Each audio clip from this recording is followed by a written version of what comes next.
Vous écoutez Indépendance financière et hypothèque, où l'endettement est à éviter, l'épargne est à l'honneur et où la maison complètement payée remplace la voiture de luxe comme symbole de richesse.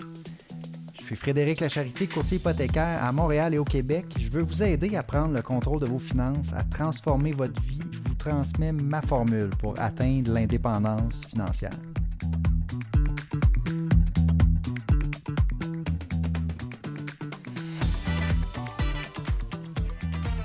OK. Salut Raphaël, c'est commencé, on enregistre. Salut. Comment ça va? Ça va bien.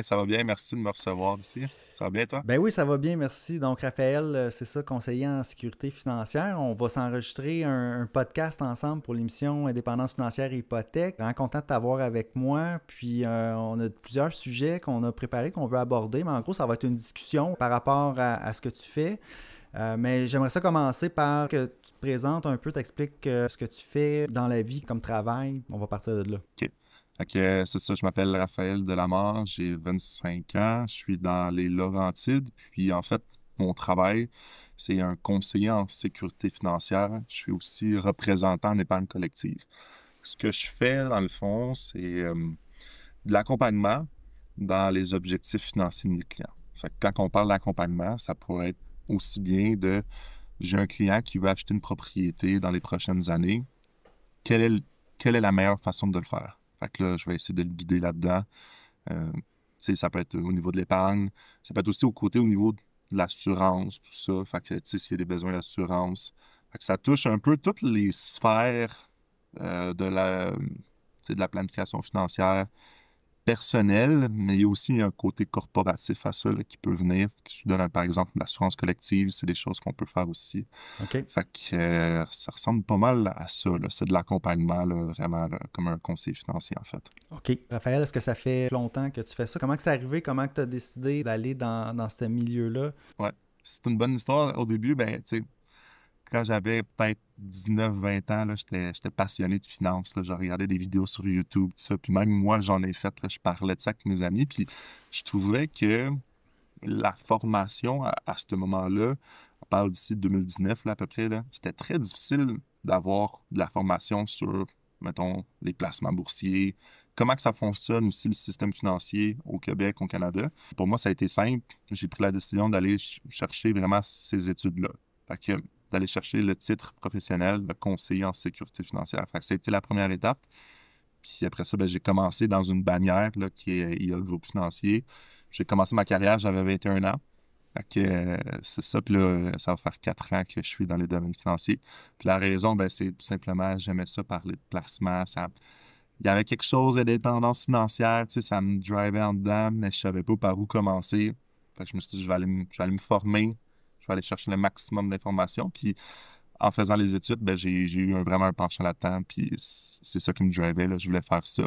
Puis là, ça fait 4 ans. Puis j'adore ce que je fais. Donc toi, dans le fond, c'est ça, je choisis ça comme carrière, là. C'est ça, on commence, c'est même dans les premiers emplois, puis parce qu'on s'intéresse, on a plusieurs questionnements, ou en tout cas, on a une fascination pour l'investissement, peut-être les finances personnelles. Puis là, on se dit, pourquoi pas aller travailler là-dedans, là, je vais en manger à tous les jours, puis c'est... Je vais devenir un expert, une façon de parler. Bon, puis ça, est-ce que ça vient un peu peut-être de la famille, background, ou... Absolument pas. Non? Mes parents, ils sont dans un domaine totalement qui n'ont aucun rapport avec la finance. J'étais un peu le seul de ma famille. Tu vois, mon frère est électricien aussi, fait que ça a comme pas rapport. Puis moi, avant de travailler dans la finance, j'étais dans le marketing. Fait que j'aimais beaucoup tout ce qui était réseaux sociaux, sites web, stratégie marketing. Fait que ça n'avait comme pas rapport avec les finances. Mais à un moment donné, je sais pas, ça a eu comme un clic. Puis je regardais des vidéos de YouTube à l'époque. Puis c'était ça que je pense qui me drivait. Tu sais, j'avais le goût d'en savoir plus. Je trouvais pas l'information. On va aller faire la formation qu'il faut, puis on verra ce qui développe. C'est ça qui est arrivé. Intéressant ça, le marketing, les réseaux sociaux. Je suis curieux de savoir, y a-tu une grande partie de ton temps dans ton day-to-day qui est consacrée justement au développement? Parce que je sais quand on est, c'est un peu comme courtier hypothécaire. Nous, c'est ça, on fait notre développement, on doit trouver nos clients. J'imagine que c'est un peu la même chose pour toi. Puis là, on va aller justement sur les réseaux sociaux, on va faire de l'information, on va peut-être partir un podcast. Puis on va peut-être participer au podcast des autres. Puis c'est ça, aller dans ce... Y a-t-il une grande partie justement de ton day-to-day qui est consacrée à faire du contenu, puis à faire ça? Oui, oui, absolument. Moi, j'ai basé un peu ma stratégie marketing là-dessus, là. Fait que moi, mon fort, en fait, du développement de mes affaires, parce que comme toi, je dois trouver des clients, tu sais, je suis un peu à la recherche de ça, là. Euh, ma stratégie, en fait, est basée sur les réseaux sociaux. Fait que 70% de ma clientèle vient des réseaux sociaux, puis le 30% restant, c'est des références. C'est, ah, j'ai parlé à un tel, puis j'ai aimé mon expérience, je te le Ouais, recommande, ou de la famille, tout ça. Mais 70% des réseaux sociaux, fait que, tu OK. sais, je fais beaucoup de contenu en ligne, je fais un peu de publicité aussi, fait que ça, c'est sûr que ça aide. J'étais sur plusieurs OK, c'est plateformes, quoi là, les mais plateformes as-tu une plateforme principale ou ouais, t'es spread sur plusieurs? j'utilise principalement Facebook puis Instagram, qui est OK, Meta. ouais. Puis j'ai utilisé TikTok aussi. Là, TikTok, j'ai pris une pause de ça, mais j'aimerais peut-être recommencer dans un avenir rapproché. Cool. Cool, non, c'est intéressant. Évidemment, c'est ça. Moi, évidemment, je suis dans le contenu, donc je suis toujours intéressé de savoir aussi ce que les autres font. OK, on avait des sujets, parce que là, on s'est parlé, c'est ça, je pense, Raphaël, tu avais écouté mon podcast, tu as communiqué avec moi, tout ça, on a parlé, on a connecté parce je pense qu'on a des valeurs qui se ressemblent, on veut aider, dans le fond, ceux qui commencent de zéro, ceux qui peut-être Ouais, visent à acheter une première maison. Puis là, ben, on s'est dit qu'on pouvait faire une émission ensemble, parler de certains sujets qui peuvent toucher justement ces gens-là, ou en tout cas pour informer, donner un peu d'informations. Est-ce qu'on commence par quoi on peut parler des comptes enregistrés, peut-être moins connus, on va parler moins du REER, on va parler peut-être plus dans l'optique de justement quelqu'un qui commence de zéro, qui regarde pour accumuler sa mise de fonds pour sa première maison. Je te laisse continuer là, avec les comptes dont ouais. tu peux parler. Fait que, admettons, on prend l'exemple de peut-être un étudiant ou un jeune sur le marché du travail, un jeune professionnel qui veut commencer à accumuler de l'argent pour une mise de fonds. Que ce soit un investissement immobilier, un condo, une propriété, peu importe. Mais souvent, la recommandation que je vais faire, c'est on va commencer par le CELI App. Fait que le CELI App, c'est un compte enregistré qui est un mélange entre le CELI et le REER. Ce qui est intéressant avec ce compte-là, c'est que tous les gains que vous allez faire à l'intérieur, là, quand on parle de gains, ça peut être du rendement, ça peut être de l'intérêt, tout ça, là. Il n'y aura pas d'impôt. Alors que c'est là que c'est intéressant, c'est que c'est un abri fiscal, là, c'est à l'abri de l'impôt. Puis en plus de ça, ben, on va avoir ce qu'on appelle un crédit d'impôt qui va venir réduire notre salaire imposable. Ça, c'est un gros terme pour dire on paye moins d'impôts en cotisant. Fait que si tu as le Ouais. droit de mettre, mettons, un 8 000 par année, ben, ça va venir réduire ton impôt total à la fin de l'année. Fait que ça, c'est avantageux. Puis c'est pour ça que le gouvernement a créé ça. Le gouvernement Ouais. fédéral a créé le CELIAP il y a 2 ans, en 2023, en début 2023. Puis la raison, c'était venir aider les premiers acheteurs. Puis, ils peuvent pas d'aider de plusieurs façons. Tu sais, une des façons qu'ils vont le faire, c'est en réduisant les impôts. Ouais. Il faut cotiser, il faut faire les démarches. Fait que c'est pour ça que c'est vraiment très Ouais, ouais. intéressant. Euh, Je dirais, la limite. je sais pas si je peux t'interrompre, Raphaël, puis Oui, oui, je dirais que le CELIAP, là, Colin, c'est un must, c'est un c'est un obligatoire. no-brainer. Si tu achètes ta première maison, il n'y a pratiquement aucun cas où est-ce que le CELIAP, il y aurait pas lieu d'être. C'est quasiment, si tu achètes ta première Absolument. maison, c'est de l'argent gratuit que le gouvernement te donne. Il n'y a pas de question de délai. Il faut seulement que tu travailles, mais normalement, si tu achètes ta première maison, c'est parce que tu travailles, tu as des revenus, donc tu payes de l'impôt. Fait que c'est certain que, peu importe, c'est quasiment minimum. Si on met 8 000, par exemple, là, le maximum, c'est quasiment minimum 2-3 000 en retour d'impôt qu'on va recevoir l'année suivante Ouais, en allant avec le CELIAP versus si on y va sans CELIAP. C'est une question de 2-3 000 minimum de dire de fermer les yeux et de ne pas utiliser CELIAP. Donc ouais, c'est un no-brainer. absolument. Puis, tu sais, moi, je donne souvent cet exemple-là. Là. Mettons quelqu'un qui part de zéro, là, en 3 ans.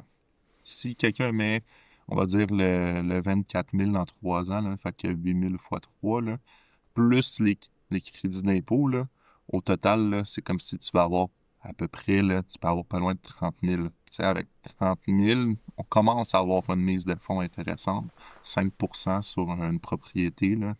Euh, fait que moi, je pense que c'est réalisable. Tu sais, souvent, on entend dans l'actualité, ah, c'est dur d'acheter des propriétés, tout ça.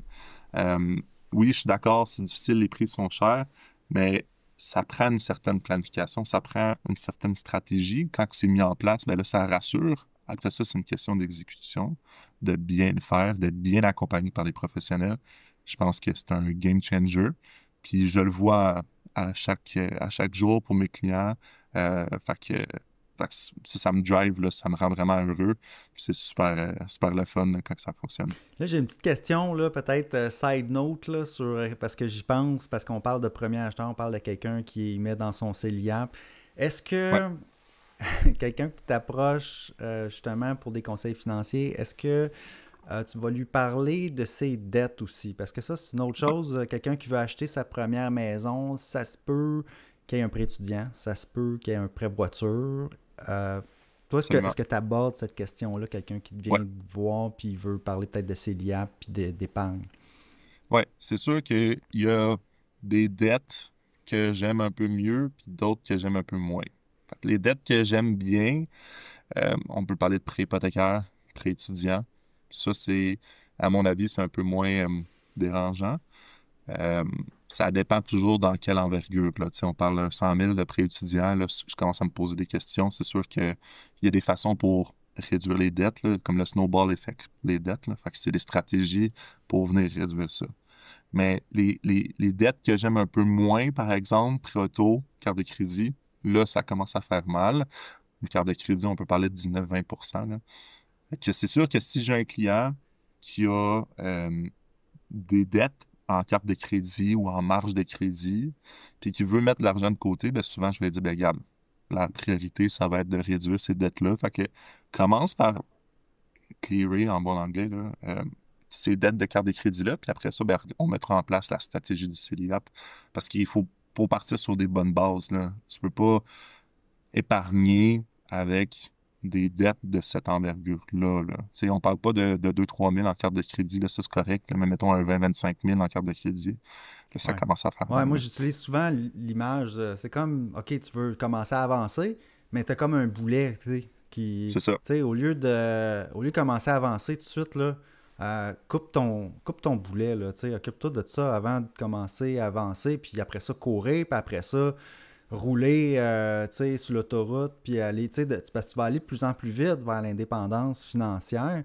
Mais c'est ça, là, faut couper le boulet de la dette là, en partant. Là, tu sais, moi, j'y vais aussi avec les dettes étudiantes. Tu sais, je comprends, tu sais, que d'un fois, aller étudier, je trouve ça, tu sais, oui, d'un fois, c'est essentiel, peut-être, pour le type d'études qu'on veut faire, mais l'affaire, c'est que c'est facile, là, tu sais, c'est comme tu donnes de l'argent facilement à quelqu'un qui a jamais commencé à avoir des revenus, des dépenses. Je trouve que C'est ça.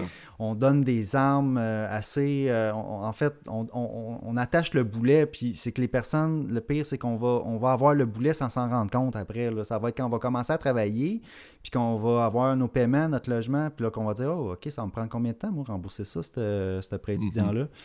Puis ça, c'est dommage, là. Donc, c'est pour ça que moi, j'aime ça comme un peu taper sur ce clou-là, là. Tu sais, si on peut faire nos études avec le minimum de dettes, puis après ça, l'éclairer rapidement, on enlève le boulet. C'est sûr. Puis moi, je vois souvent de mon expérience que pendant que tu fais tes études, ils vont te prêter de l'argent, là, mais le taux d'intérêt est à zéro. Puis c'est lorsque tu finis tes études que là, le taux d'intérêt commence. Puis je pense que c'est Desjardins ou en tout cas c'est le gouvernement du Québec. De mon expérience, les taux d'intérêt sont quand même raisonnables, là, tu sais, 2-3 là. Fait que c'est ce que j'ai vu. Mais je suis sûr qu'il y en a que ça doit être peut-être plus élevé que ça, là, 7, 8, 9, 10, là. C'est sûr qu'à partir de 7, 8, 9, 10 en taux d'intérêt, ça commence à faire mal, là. OK. Puis là, donc il y a le CELIAP qui est intéressant en partant pour accumuler sa mise de fonds, parce que c'est un Ouais, no-brainer. C'est une bonne idée de commencer par lui. Tu sais, je dirais même si on n'a pas l'intention d'acheter, tu sais, si on a l'intention d'acheter dans les 15 prochaines années, tu sais, en tout cas, je connais pas beaucoup de gens qui disent, OK, moi non, je vais être à logement, déjà en partant, je le sais. Mais en tout cas, le CELIAP, c'est une bonne idée de l'ouvrir. surtout si on veut acheter une première propriété. Après ça, les autres comptes qui peuvent être intéressants. Ben, un compte que j'aime bien combiner avec le CELIAP, c'est le CELI. Parce que le problème avec le CELIAP, c'est qu'il n'est pas liquide. Quand on cotise dans le CELIAP, c'est seulement pour l'achat d'une première maison. Fait que si, admettons, le client, il met 8 000 dans le CELIAP, puis 2 semaines après, il m'appelle, il me dit « Hey, Raph, j'ai un problème, j'ai besoin de sortir un 2 000. » Malheureusement, on ne peut pas le faire, fait que c'est seulement pour l'achat d'une première maison. Fait que c'est pour ça que de combiner avec un CELI, ça peut être une bonne solution. Fait que le CELI, c'est un peu, comme j'ai dit tantôt, tous les gains qui sont à l'intérieur, les intérêts que vous faites sont non imposables. Lui, il va avoir aucun avantage fiscal, fait que pas de crédit d'impôt, mais d'un autre côté, il est facile à retirer. Tu sais, si vous mettez 8 000, 10 000 dans le compte, la semaine prochaine, vous pouvez retirer un 2 000. Ce qu'on appelle, c'est liquide dans le domaine. C'est facile de retirer. Ouais. Fait que ça serait un bon combo, là. Tu sais, CELIAP, CELI. C'est quelque chose que je recommande. Ouais, le CELI, Ouais. c'est super comme véhicule. Il y en a qui ne se rendent pas compte de la puissance de ce véhicule-là que le gouvernement a mis à disposition des Canadiens. Ouais. Si tu fais des bons investissements avec ton CELI, techniquement, ben là, puis là, on ne dit pas de faire ça, évidemment, puis d'aller à risque, mais théoriquement, si on cotise, je sais pas, moi, là, on est rendu à 90 000 qu'on peut, pour ceux qui étaient, évidemment, qui avaient 18 ans au moment que le programme a commencé, c'est possible de faire grossir son CELI, par exemple, à 1 million de dollars, là. Puis là, tu te retrouves avec avoir 1 million de dollars qui va fructifier non imposable. C'est malade mental. C'est malade. Ouais. Ouais, je suis d'accord. Puis là, il faut faire attention parce que tu peux pas faire de day trading. Tu peux pas... il faut que ce soit des placements passifs. Faut pas que ce soit du travail de faire grossir ce que tu as dans ton CELI parce que ça marchera pas.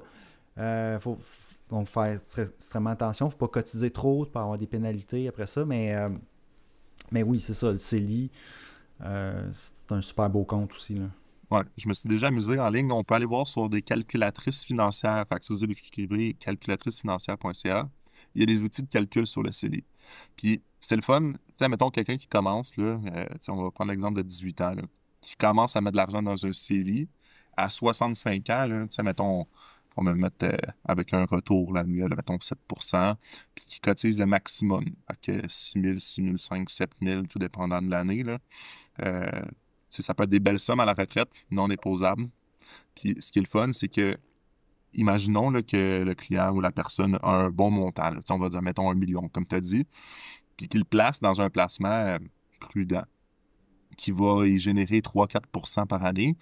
Ben, ce 3-4%-là, donc 40 000 par année, va être non imposable. Fait que tu additionnes ça avec les rentes, avec le fonds de pension, tout ça, ça vient diversifier un portefeuille. Il y a des choses à faire extrêmement avantageuses, extrêmement intéressantes. C'est juste que là, on est encore au début du CELI. Là. Tu sais, ça fait peut-être une dizaine d'années que ça existe. Là. Je pense que c'est en 2013 que ça a commencé. Fait que, malgré que je suis sûr qu'il y en a qui l'ont dans le demi-million, là, dans les CELI, là, mais c'est pas la plupart du monde. Je pense que la moyenne, c'est comme 40 000 des Canadiens qui ont dans un CELI. Fait que c'est peut-être un outil qui n'est pas utilisé à son plein essor. Là, tu sais. Puis, nous, en finance, on a comme un running gag, là, on appelle ça un compte épargne libre d'impôt, mais en fait, ça devrait être un compte d'investissement libre d'impôt. Fait qu'un CELI et non un CELI. Fait que, le mot épargne... Un truc qu'on se dit. Épargne, ça apporte la confusion. Le mot épargne, il y a plusieurs choses avec le mot épargne là, qui amènent, moi je trouve, de la confusion. Là. Moi, j'aime beaucoup le mot épargne. Moi, je trouve l'épargne, pour moi, c'est le contraire de la dépense. Donc, pour moi, pour s'enrichir, pour accumuler une valeur nette, c'est essentiel d'épargner à quelque part. Puis après ça, tu l'investis. Mais pour moi, c'est l'étape de dire, OK, je ne vais pas tout dépenser mes revenus. Parce que après ça, si tu fais un gros revenu, tu dépenses 100%, il ne te reste rien, tu n'as rien pour l'investir. Pour moi, c'est la différence entre les deux. Ton profit, c'est notre épargne. Fait que oui, à ce moment-là, c'est un compte épargne, mais il ne faut pas le placer dans un... C'est ça, là. Dans un compte épargne. C'est ça le problème. C'est ça. Tu lèves... Éventuellement, c'est correct, ton fonds d'urgence, Tu vas être sécurisé. Tu veux t'en mettre de côté pour pas avoir utilisé le crédit. Si jamais il t'arrive une bad luck, c'est correct. Si tu perds ton emploi, tout 3 ça. mois minimum. Super bonne idée d'avoir un compte épargne puis d'en avoir une partie. Mais c'est sûr que mais pas toutes tes économies dans un compte épargne. Là, éventuellement, il faut l'investir. Il faut aller voir quelqu'un qui connaît ça comme Raphaël puis placer ça dans un bon compte. C'est ça. Puis là, tu sais, si t'apportes quelque chose d'intéressant, je vais juste mettre une parenthèse là-dedans. Là, tu sais, quand on parle d'investissement, c'est parce que c'est souvent ça que je remarque qui est mal compris. Fait que la plupart du monde pense qu'un compte épargne, c'est un investissement. Mais quand on parle d'investissement, ça peut être un fonds d'investissement, fait qu'un fonds négocié en bourse, un fonds commun de placement, un fonds distinct. Puis, généralement, il y a 5 catégories de fonds. Il y a ce qu'on appelle les prudents, modérés, équilibrés, croissance, puis audacieux. Fait que quand on parle d'investir, on parle de prendre un fonds d'investissement. Puis là, ben, pour savoir quel type d'investisseur que tu es, ben, tu dois faire un profil d'investisseur. Puis après ça, ben, c'est vraiment de voir qu'est-ce que tu préfères. Est-ce que tu aimes mieux une gestion active, une gestion passive? Puis c'est là que, des fois, ben, les conseils financiers, tu sais, de voir un professionnel, ça change tout, là. Elle a la valeur du conseil, en fait. Oui. Oui, il y a comme un petit peu deux chemins là, avec l'investissement, ou en tout cas, tu peux le faire hybride aussi. Là, tu peux y aller en investissement autonome, puis là, ben, c'est sur tes épaules. Puis Ouais. normalement, quand on commence dans ce chemin-là, on connaît pas beaucoup de choses. Il faut s'informer, il faut lire, il faut aller chercher des conseils, il faut lire plein de... C'est beaucoup de travail. Là. Puis après ça, c'est pas garanti que tu as tout compris. Puis peut-être que ça va te prendre aussi l'expérience de faire une coupe de gaffes avant de... Donc, tu sais, ça peut être coûteux quand même, ce chemin-là. Mais l'autre chemin après ça, c'est d'aller voir un professionnel, puis d'y aller avec la sécurité, puis de bien dormir la nuit, puis trouver quelqu'un de confiance, qui a un bon fit, qui va nous expliquer, quelqu'un qui a l'âme d'un enseignant, là, qui va nous faire comprendre, parce que l'idée de comprendre dans quoi on investit, je pense, c'est ça la clé pour y aller peut-être plus risqué, parce que si on ne sait pas, on va dire « oh non, moi je veux pas rien de risqué », mais si on comprend comment que ça fonctionne, on va peut-être être plus à l'aise avec le risque. Puis c'est là que si quelqu'un peut nous l'expliquer, ça peut être une belle collaboration. Absolument. Puis moi, c'est un peu ça que je fais, là. C'est ça mon métier, c'est d'expliquer quelles sont les solutions, quels sont les risques. Souvent, tu sais, à première vue, dans une première rencontre, tu sais, je peux poser la question, tu sais, selon toi, tu es quel type d'investisseur? Es-tu plus prudent, plus croissance? La plupart du monde vont être prudents parce qu'ils connaissent pas nécessairement c'est quoi le risque. Puis c'est dur d'expliquer un risque en investissement. Tu sais, il y a plusieurs risques. Fait que, puis là, à force de parler avec, puis d'expliquer, ben regarde, voici un risque. Tu sais, un risque, là, ça peut être tout ce qui est géopolitique, là. Tout ce qui est la politique, tout ça, c'est un risque. Le climat, c'est un risque. Mais aussi, tout ce qui est les taux d'intérêt, tout ça, ça peut être un autre risque aussi. Fait que quand on explique bien ça, puis qu'après ça, on comprend, ben là, on peut prendre des décisions qui sont plus selon ce qu'on veut réellement, parce qu'on a vraiment bien compris. Fait que c'est ça mon travail, c'est de démystifier un peu c'est quoi l'investissement, comment que ça fonctionne, quels sont les risques. Fait que moi, j'adore faire ça, là. Cool. On peut parler peut-être, est-ce qu'avec les comptes, est-ce qu'on voulait toucher un autre ou Ouais, c'est ça, j'avais 2 autres comptes que je veux parler, qu'on parle un peu moins dans l'actualité. Ouais, peut-être rapidement, on peut en parler, puis après ça, on a d'autres choses quand même que je veux toucher, là, mais Ouais. allons-y pour les 2 autres comptes. Tu sais, tantôt, on parlait que le CELIAP, c'est un no-brainer. Ben, il y a 2 comptes que c'est des no-brainers aussi, selon moi. Le premier, c'est le régime d'épargne enregistré. Que le REE, le régime d'études épargne enregistrée, Ouais. pardon. J'ai manqué le études. Ouais. En fait, c'est super simple pour tous les parents qui nous écoutent. Si vous n'avez pas de REE, souvent on appelle ça un R3E.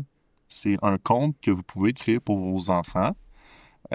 Puis le gouvernement va additionner à chaque montant que vous mettez là, 30% de subvention. On va prendre l'exemple de quelqu'un qui met un 100$ par mois. C'est un 30%, c'est un 30$ qui va être additionné en subvention. Puis les subventions, ben, c'est le gouvernement fédéral et provincial qui les ajoute dans le compte. Fait que, au bout de la ligne, après 17 ans, commence à être intéressant, ça peut être des belles sommes. Ouais, C'est sûr que, tu sais, il y a des maximums à savoir, il y a des petites règles à savoir, comment qu'on décaisse, tout ça, là, c'est des détails. Mais les grosses lignes, 30% de subvention gratuite. c'est rare que tu as un investissement, qu'en partant, ton investissement, il part avec 30%. Exact. Fait que t'as comme un 30% de garantie. Puis, tu sais, ce qui est nice avec ça, ce qui est le fun, puis l'avantage, c'est que les subventions, on va venir les investir aussi. Fait que, tu sais, Ouais. encore là, la valeur du conseil est là. Si on choisit une solution qui est intéressante, qui est le fun, ben là, on fait de l'intérêt, on fait du rendement composé sur des subventions en plus de notre capital.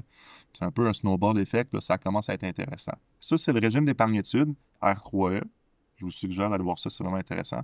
Le deuxième que je voulais parler, c'est le REEI, fait que le régime enregistré d'épargne invalidité. Fait que ça, c'est un compte qui est vraiment peu connu au Canada. Si vous avez droit au CPH, donc le crédit d'impôt pour personnes handicapées, vous avez le droit à ce compte-là. Puis lui, ben, c'est 300% de subvention. Que si vous mettez 1 000 ben, le gouvernement va mettre 3 000. Encore un peu le même fonctionnement que le régime d'épargne-études. Ce compte-là, ben, ça permet d'avoir des subventions du gouvernement puis d'aider une personne qui est un petit peu plus en difficulté. C'est pas pour tout le monde, mais pour ceux qui ont droit à ce CPH-là, fait que le crédit d'impôt pour personnes handicapées, ce compte-là, c'est vraiment quelque chose d'intéressant. C'est donné du gouvernement, là. Fait que, encore là, un no-brainer. Puis moi, c'est un peu une mission que j'ai, là. Quand que j'ai un client, j'en parle souvent. Parce que de mon expérience, on n'en parle pas assez dans les médias. OK. Mais j'ai peut-être quelques petites questions par rapport à ça, parce que moi, je suis vraiment pas familier avec ce compte-là. Typiquement, est-ce que c'est plus pour la personne qui est handicapée qui va cotiser, ou est-ce que c'est Ouais, plutôt pour la personne qui prend soin, dans le fond, quand c'est ton enfant, peut-être, ou ça peut être les deux. peut-être les Fait que deux? ça peut être, admettons, une famille qui a un diagnostic X pour un enfant. Puis ben là, l'enfant reçoit une confirmation. Normalement, ils vont recevoir une confirmation par la poste ou par le gouvernement qui ont droit à ça. Puis là, ben, les parents ont le droit de cotiser dans ce compte-là. OK. Puis ça, c'est. OK, puis c'est souvent les parents. Puis ça, c'est CPH. C'est ça, dans le fond, c'est ça qui Ouais. détermine. Puis ça, c'est-tu noir ou blanc, quoi, quand on a ça? C'est-tu où il y a Ben, différents tu sais, niveaux souvent, d'handicap? ça, je pourrais pas vraiment te le dire. Par exemple, ça sort un peu de ma OK. juridiction, là, dans le fond. Mais ce que j'ai le goût de te dire, c'est souvent, le CPH est long, avec le crédit d'impôt pour personnes handicapées. Ou bien ils vont recevoir un document par le gouvernement ou le médecin. Des fois, ils vont peut-être pouvoir dire, ben, regarde, tu aurais peut-être droit à de l'aide financière ou certaines choses. Fait que c'est ça. OK. Puis, pour revenir sur comment que ça fonctionne, là, tu sais, les parents peuvent cotiser, mais aussi la personne elle-même. Si on a 30 ans, puis qu'il arrive un accident, puis qu'on reçoit ça, mais on peut cotiser pour nous. Puis il faut commencer, tu sais, on a jusqu'à 59 ans, en fait, pour cotiser. À partir de 59 ans, tu peux plus cotiser. Tu sais, ça peut être quelqu'un qui a 50 ans, qui a un accident. Puis là, c'est qu'on met. Comment ça fonctionne? On met 1000 $, puis on reçoit 3000. C'est 300% 300% de de subvention. subvention. Puis là, comment que c'est Ouais. imposé, tout ça? Comment que c'est. Il y a- pour l'impôt, ça peut être un peu complexe, là. Fait que normalement, lors des retraits, il y a un impôt. OK. Mais c'est du cas par cas. Ça fait que ça, je m'avancerai pas trop là-dessus. Je suggère d'aller voir un professionnel, que ce soit un comptable ou un conseiller financier, là, pour comment que ça marche l'impôt lors des retraits. Mais ouais, fait que OK. c'est vraiment intéressant. Fait que dans le fond, le REI, là, pour ceux qui connaissaient pas ça, allez voir ça, c'est vraiment un bon compte. Cool. Ensuite, on voulait parler de la peur. Donc, ben, puis moi, en fait, tu sais, j'ai un peu eu cette peur-là. La peur des professionnels dans les services financiers. J'en ai souvent parlé dans mes émissions, comment que j'ai toujours été hésitant à aller prendre rendez-vous, à aller confier justement peut-être mes actifs, ou en tout cas à un conseiller financier, un planificateur financier. Euh, ouais, je pense qu'on t'avais quelque chose à dire là, à ce sujet-là. Ouais.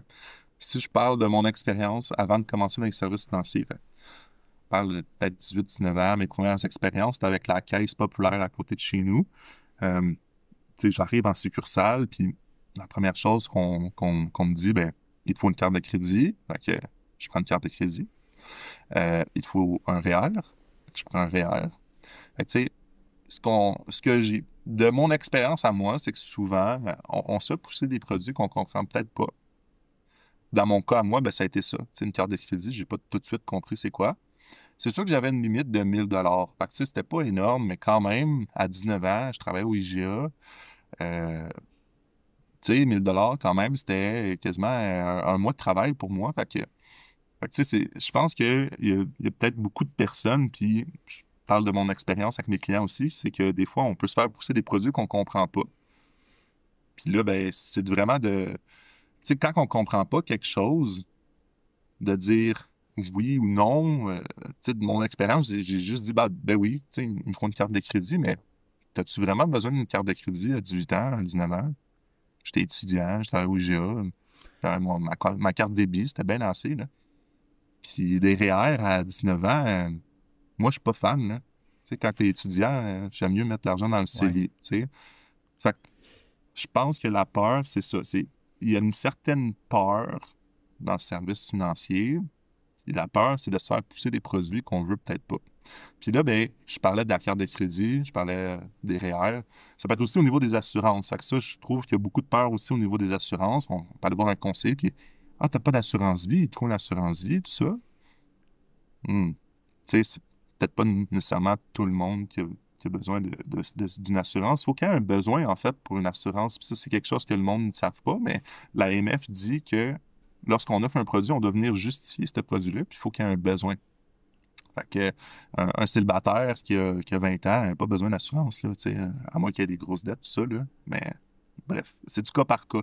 Fait que moi, la suggestion que je fais, si vous avez l'impression d'avoir quelqu'un qui, tu sais, c'est ça, là, qui pousse des produits, que vous n'êtes pas super à l'aise là-dedans, pardon, ben, allez voir peut-être une deuxième opinion. Fait que d'aller voir un autre professionnel, une deuxième opinion, ça coûte rien normalement d'aller voir un professionnel.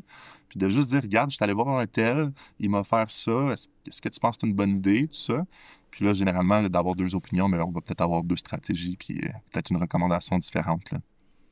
C'est une bonne idée, j'aime ça. J'aime ça d'y aller avec les besoins. Oui, c'est vrai qu'on n'avait pas abordé ce sujet-là. L'idée que ben, ça va être surtout avec notre institution financière, souvent si on va la voir directement, ben, il y a une confiance hein, avec les institutions financières, c'est certain. Les grandes bannières, tout ça, on va là parce que on sait c'est qui, on connaît les logos, puis il y a 7 grandes banques là, au Canada, donc c'est familier d'aller à la succursale à côté, sauf que un des problèmes qu'il peut y avoir, c'est pas tout le temps le cas, mais souvent, ça va être des gens qui ont peut-être moins d'expérience, qui sont là un petit peu pour pousser les produits de l'institution financière parce que ben, ils sont rémunérés aussi en fonction de ce qui est. Donc, oui, côté conseil financier, dans ce temps-là, il y a peut-être d'aller demander une deuxième opinion, puis d'aller demander l'opinion aussi de quelqu'un qui est un petit peu plus indépendant. Au lieu d'être un employé d'une institution financière, d'aller voir quelqu'un qui est indépendant, qui peut aller voir plusieurs bannières différentes pour les produits financiers, puis qui doit défendre les intérêts finalement du client en premier avant de défendre les intérêts de son employeur Mhm. versus défendre les intérêts de son employeur. C'est un petit peu ça le conflit d'intérêts, je pense, quand on est... Ça, ouais. j'adore ce que tu dis là parce que c'est quelque chose que, tu sais, il faut être dans le domaine pour le savoir, mais quelqu'un qui est en succursale là, dans une grande banque qu'on connaît, là, c'est sûr que lui, il a des résultats à faire. Tu sais. Je te donne un exemple. Je parlais avec quelqu'un qui était dans une banque qu'on connaît tous, là, puis que lui, ben, son travail, c'est au niveau des placements. Fait qu'il y a des chiffres à rentrer annuellement, là, puis c'est des gros chiffres, puis s'il n'arrive pas à ses objectifs, ben, il n'y a pas de bonus. Tu sais, fait que, il y a un enjeu aussi de je dois euh, avoir des résultats. Puis, comment avoir des résultats? Mais là, il peut y avoir un conflit d'intérêt avec le client. Ouais. Fait que c'est là qu'il faut faire attention des fois. Puis c'est là que peut-être Malheureusement, le système financier est mal fait, là, mais lorsqu'on offre des produits, on est payé sous forme de commission. Fait que c'est là qu'il va peut-être avoir des produits qui sont poussés pour avoir des commissions, Ouais. Puis, pour avoir un conflit puis c'est d'intérêt. pas tout le monde qui est sous l'AMF. Donc, quelqu'un qui est dans la bannière, qui travaille pour, ça va être plus être la réglementation des banques canadiennes, dans le fond, qui vont, ou au niveau de la caisse, ça va être différent, là, ça va être plus provincial. Mais en bout de ligne, ce qui réglemente, c'est ça, là. Les conseillers en sécurité financière, puis l'autre titre là, que tu m'as dit, en épargne, ouais, Représentant. représentant en épargne collective, merci. Puis les courtiers hypothécaires, comme moi, ça va être l'AMF. Donc Mhm. peut-être que, je sais pas, pour nous parler tu peux nous parler un peu de l'AMF, Ouais. comment qui nous surveille, puis qui s'assure qu'on fait les bonnes Ouais. choses. Fait que, tu sais, dans notre domaine, on est supervisé par l'AMF et la CSF. Fait que c'est deux institutions qui travaillent ensemble. Puis, en fait, l'AMF, c'est là pour protéger le public. Fait que Ouais, c'est un institut du gouvernement, là, en fait, là. Puis, il s'assure de la bonne conduite des conseillers. Fait que des façons qu'ils font pour s'assurer de la bonne conduite, c'est ce qu'on appelle, on a des unités de formation continue, fait que des UFC, sûrement que tu as ça aussi. ouais, Puis, c'est de former à chaque 2 ans continuellement là, pour être à jour dans les pratiques. Fait que ça, c'est une des choses. Puis, il y a aussi le côté conformité. Fait que c'est l'AMF qui gère ça, mais souvent, quand on est affilié avec une bannière, là, tu dois avoir sûrement toi aussi là, chez Planiprêt un service de la conformité. oui. Puis la conformité, dans le fond, ben, c'est d'avoir les notes au dossier puis de s'assurer justement de est-ce que le produit que j'ai offert ou la recommandation que j'ai faite, c'est la bonne recommandation. Puis l'AMF ben, va venir surveiller ça. Puis si jamais il y a des plaintes envers un conseiller ou un représentant, ben, c'est l'AMF qui Ouais. peut venir C'est suspendre le permis ou le radier même, là. Fait que, tu sais, il y a eu des histoires là, des grosses affaires de fraude, ça, là, ben, c'est l'AMF qui est C'est que rentré là-dedans. Puis vous êtes protégé si vous allez voir quelqu'un qui est sous l'AMF. Donc, en tant Ouais, que exact. consommateur, vous êtes protégé parce que si vous n'êtes pas satisfait, si vous pensez que ça s'est mal passé, que que votre professionnel des services financiers qui est sous l'AMF n'a pas bien agi, il y a des processus en place que vous avez accès. Vous allez voir bon, le chef de cabinet. Ensuite, vous pouvez loger une plainte. Si ça ne se résout pas, il y a beaucoup de choses qui peuvent être faites. Puis imaginons qu'il y a une fraude en bout de ligne, même, il peut y avoir des dommagements via, bon, donc c'est ça, Ouais, il y a un fonds pour ça. il y a plusieurs niveaux de protection. Donc oui, c'est important. Puis vous pouvez vérifier que votre professionnel indépendant est bien enregistré à l'AMF. Ça, on peut aller Mhm. sur le site, dans le registre, taper son nom ou son numéro de permis qu'il doit avoir présenté quelque part, soit sur son profil ou donc normalement c'est facile là, d'identifier qui est. Puis si vous avez un professionnel, puis tu sais, vous voulez commencer en confiance dans cette, puis vous voulez faire cette vérification, tu sais, je vous invite à le faire. Puis s'il n'est pas là, oups, ça c'est un gros red flag parce que normalement, si on dit le mot courtier hypothécaire, obligatoirement, il faut être dans le registre. Si on dit conseiller en sécurité financière ou en représentant en Dépend. épargne collective, il faut être là. Ouais, absolument. Puis moi, c'est quelque chose que je fais beaucoup. Tu sais, tantôt, on parlait du marketing, là. Quand je rencontre un client qui m'a jamais vu, tu sais, la réalité, c'est j'ai fait, admettons, des démarches marketing, le client est venu vers moi, mais on se connaît pas. Il m'a jamais vu, il m'a jamais entendu. Mais une des premières choses que je fais normalement dans les débuts, c'est que je vais sur le site de l'AMF. Puis quand tu vas sur le site, tu as un registre des professionnels. Puis si tu tapes mon nom, là, Raphaël Delamare, tu vas voir, je suis affilié avec qui, Ouais. tous mes permis sont affichés. Fait que c'est quand même assez simple, selon moi, là, de vérifier est-ce que c'est un professionnel ou, tu sais, puis il est avec qui aussi, parce que ça aussi, c'est un enjeu, là. Fait que ça. Ouais. C'est bien, c'était bon. Hey, j'aime ça. On n'a pas peut-être rapidement, on peut parler de Infinite Banking. C'est peut-être un truc vraiment avancé, là, parce que là, on a parlé plus des trucs de base, là, Ouais. CELIAP, bon, les comptes de banque, dans l'optique de quelqu'un qui veut se partir acheter sa première propriété. Évidemment, le Infinite Banking, on n'est pas là du tout, mais j'en entends parler, j'en entends parler parfois, puis ça l'accroche mon oreille comme de quoi que. Moi, ça me semble quelque chose qui n'est pas nécessairement pour tout le monde. Là. Il faut faire attention avec ça. Peut-être que tu peux en parler là, rapidement avant qu'on Ouais. termine. Ouais. Fait que l'infinite banking, c'est un sujet quand même assez chaud là, de l'actualité, là. Pour faire ça simple, c'est de prendre une police d'assurance. On a une assurance vie participative, fait avec des participations. Fait, en gros, c'est une assurance vie qui va croître avec le temps. Comme un peu un placement.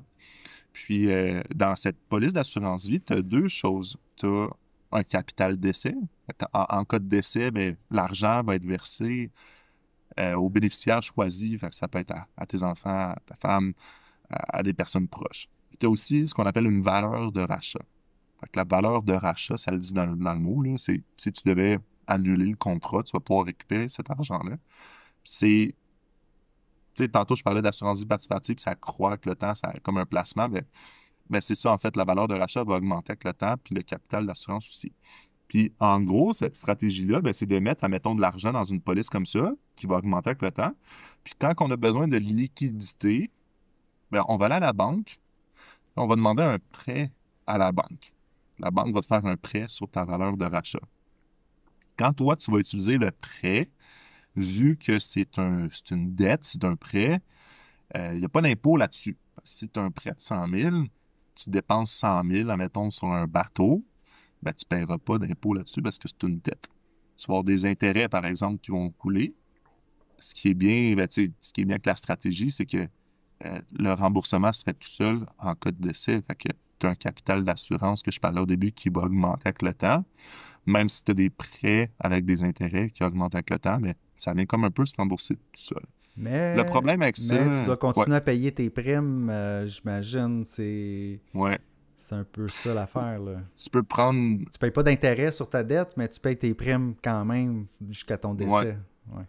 oui, mais tu peux prendre des produits participants qui sont payables 10 ans. Fait que tu payes pendant 10 ans l'assurance, puis après ça a OK. fini d'être payé. Fait que tu peux le prendre pendant 10 ans, 20 ans ou à vie. Mais, tu sais, dans le fond, cette stratégie-là, là, ça s'adresse vraiment là, tu sais, à des personnes qui ont beaucoup d'argent, qui ont un besoin d'assurance, là, fait qui ont des dettes, qui ont de l'immobilier, par exemple. Ça peut être une belle stratégie pour ça, pour venir diversifier les actifs.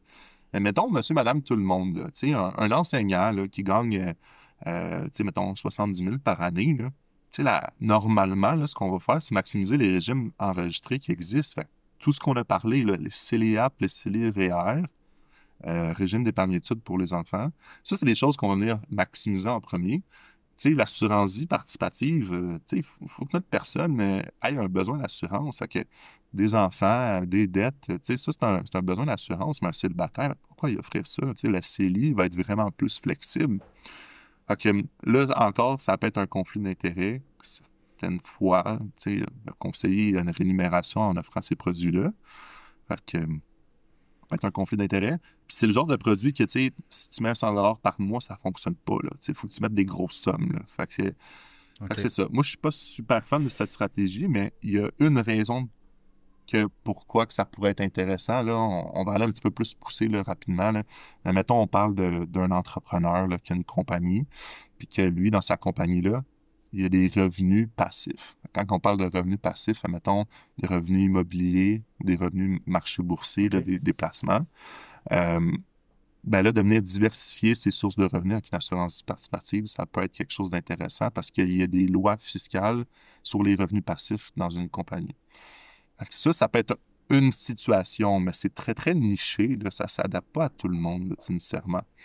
Fait que, ce que j'ai le goût de dire, là, c'est de faire attention si quelqu'un nous parle de ça, d'infinite banking, de faire nos démarches, de se renseigner, parce que ça peut être Faut savoir que ça peut-être. coûte cher en bout de ligne. C'est un petit peu compliqué à comprendre il est où le coût, mais Ouais. est-ce que c'est payant ces produits-là pour la compagnie d'assurance?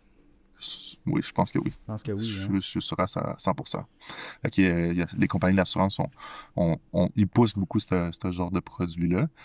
Mais Mais c'est un produit qui est intéressant en bout de ligne. C'est peut-être la stratégie d'Infinite Banking qui... si on n'a pas topé nos REER, si justement on n'est pas entrepreneur, puis qu'on n'a pas des revenus à l'intérieur de notre incorporation, c'est ça, là, on est ailleurs, comme tu dis, je pense que c'est niché. Donc, il faut faire attention si on se fait offrir ce produit-là, puis qu'on n'est pas dans cette situation-là. C'est bon. On peut terminer là-dessus. Raphaël, si quelqu'un veut communiquer avec toi, c'est quoi la meilleure façon? Je suis actif sur les réseaux sociaux. Fait que si vous écrivez mon nom, Raphaël Delamare, j'ai plusieurs comptes. Là. J'ai un compte professionnel. Vous pouvez m'écrire tout simplement là-dessus, ça va me faire plaisir. Sinon, si vous allez voir sur Internet, il va y avoir toutes mes coordonnées. Fait que mon numéro de téléphone, mon adresse courriel, ça peut être par courriel, par téléphone. Il n'y a vraiment pas de problème avec ça. Super. Là. Je vais l'en mettre aussi dans les notes de l'émission. Raphaël Delamare, je te remercie beaucoup.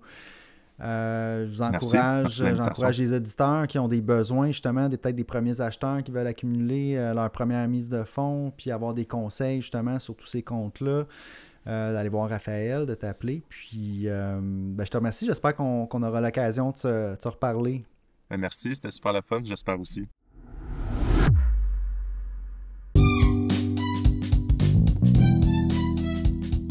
Alors, si vous avez apprécié l'émission, je vous invite à vous abonner. J'ai aussi une page Facebook à laquelle vous pouvez vous abonner. Ça s'appelle Frédéric Lacherté, courtier hypothécaire. Vous verrez passer mes publications hypothécaires quotidiennement. Si vous avez des questions ensuite d'hypothèque pour moi, achat, renouvellement, refinancement, n'hésitez pas à communiquer avec moi en prenant rendez-vous. L'adresse parleravecfred.com. C'est un site, ça va vous mener directement sur mon calendrier. Vous pouvez choisir la date, l'heure, choisir le moment qui vous convient pour prendre rendez-vous. Ensuite, par courriel à hypothèque au pluriel, donc hypothèque avec un S, à commercial frédériclacharité.com, téléphone 514-243-8994. Toutes ces infos-là sont disponibles dans les notes de l'émission. Puis ça me fera plaisir de parler d'indépendance financière et d'hypothèque avec vous.